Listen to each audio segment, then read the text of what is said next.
Hello বন্ধুরা, তোমাদের প্রত্যেকে আবার আমার ইউটিউব চ্যানেলে স্বাগত। আজকের ভিডিওতে আমরা মডুলাস ফাংশনের উপর বেস করে একটি কোশ্চেনকে তোলার চেষ্টা করেছি এবং সেই প্রশ্নের সমাধান করার চেষ্টা করব। আমাকে একটি ফাংশন দেওয়া হয়েছে f of x is equal to mod x by x. এখন আমাকে আরেকটু কথা বলা হয়েছে যে c any non zero real number, অর্থাৎ সি এর ভ্যালু শূন্য হতে পারে না এমন যে কোনো বাস্তব সংখ্যা হতে পারে। তাহলে আমাকে mod of f c minus f minus c এর যে ভ্যালু সেটি আমাকে বের করতে বলেছে। এখন আমাকে এর ভ্যালু বের করতে গেলে আমাকে যে বিষয়টি জানতে হবে যে এর ভ্যালু কী রকম দেবে যখন সি এর ভ্যালু কী রকম। অর্থাৎ আমি বলি যে সি যখন জিরো নয় তখন সি দুরকম হতে পারে এক সি গ্রেটার দ্যান জিরো অথবা সি লেস দ্যান জিরো। এখন এই যে এফ এক্স কীরকম আচরণ করছে যখন কোনো একটি ভ্যালুর এক্সের ভ্যালু যখন গ্রেটার দ্যান জিরো এবং লেস দ্যান জিরো হবে। ধরো আমি কথার কথা বলছি যে এক্সের ভ্যালু গ্রেটার দ্যান জিরো, সেক্ষেত্রে কীরকম ভ্যালু দেবে? এক্সের ভ্যালু যদি জিরোর থেকে বড় হয় তাহলে আমি ধরে নিচ্ছি 2 একটি সংখ্যা, তাহলে সেটি জিরোর থেকে বড়, তাহলে এফ অফ 2 কী হবে?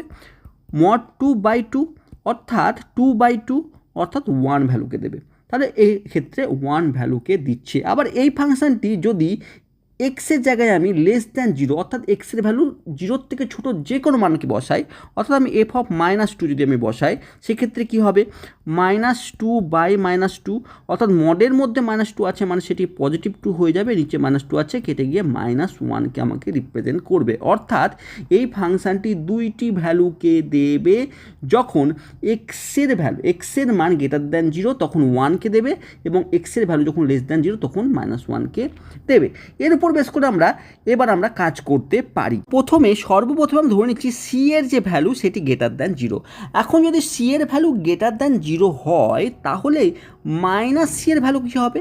সি এর ভ্যালু যখন গ্রেটার দ্যান জিরো অর্থাৎ যখন যে কোনো সংখ্যা সেটি যদি 2 যেমন জিরোর থেকে বড়, তাহলে -2 কী হবে? তার যদি মাইনাস পুট করে দিচ্ছি স্বাভাবিকভাবে জিরো থেকে ছোটো হবে, তাহলে মাইনাস সি কী হবে? লেস দ্যান জিরো হবে।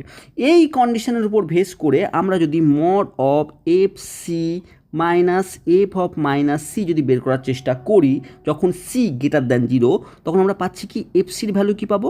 এফ সির ভ্যালু পাবো এই কন্ডিশনের উপর যখন এক্স গ্রেটার দ্যান জিরো তখন আমরা পাবো 1 মাইনাস এক্স যখন লেস দ্যান জিরো তখন আমরা পাবো -1। তাহলে আমরা পাচ্ছি 1 + 1 অর্থাৎ 2, এই ভ্যালুটি কিন্তু আমরা পাচ্ছি। এবার একই কন্ডিশন দ্বিতীয় কন্ডিশন কি, যে যখন সি লেস দ্যান জিরো হবে অর্থাৎ সি এর ভ্যালু যখন জিরোর থেকে ছোটো হবে তখন মাইনাস সি কী হবে? স্বাভাবিকভাবে মাইনাস গুণ করে দিলে কী হবে? গ্রেটার দ্যান জিরো হবে। এখন এক্ষেত্রেও আমরা f c minus f of minus c এর যে ভ্যালু আমরা উপরের কন্ডিশন অনুসারে যখন সি লেস দ্যান জিরো তখন এর ভ্যালু কী হবে? যখন লেস দ্যান জিরো -1, আর এর ভ্যালু যখন গ্রেটার দ্যান জিরো তখন এর ভ্যালু কী হবে? সেটি হবে পজিটিভ 1। তাহলে আমরা কি পাচ্ছি? আবারও -1 অর্থাৎ -2 মডের মধ্যে, সেখান থেকে আমাদের 2 ভ্যালুই কিন্তু বেরিয়ে আসবে। তাহলে দুটি কন্ডিশনের উপর বেস করে আমরা দেখলাম আমাকে যে ভ্যালুটি বের করতে দিয়েছে সেই ভ্যালুটির মান একটি দিচ্ছে আর সেটি হচ্ছে 2, অর্থাৎ আমরা সি অপশানকে কিন্তু চুজ করব। তাই মডুলাস ফাংশনের উপর যদি ডেপথ না থাকে তাহলে এরকম কোশ্চেন কিন্তু আমরা কখনোই পারবো না। তাই এই কোশ্চেনটি তোলার মাধ্যমে আমরা মডুলাসের উপর কীরকম কোশ্চেন আসতে পারে এবং তার সলভ আমরা কীভাবে করবো সেটি দেখানোর চেষ্টা করলাম। যদি ভিডিওটি ভালো লেগে থাকে অবশ্যই চ্যানেলকে সাবস্ক্রাইব করো এবং থ্যাংক ইউ ফর ওয়াচিং।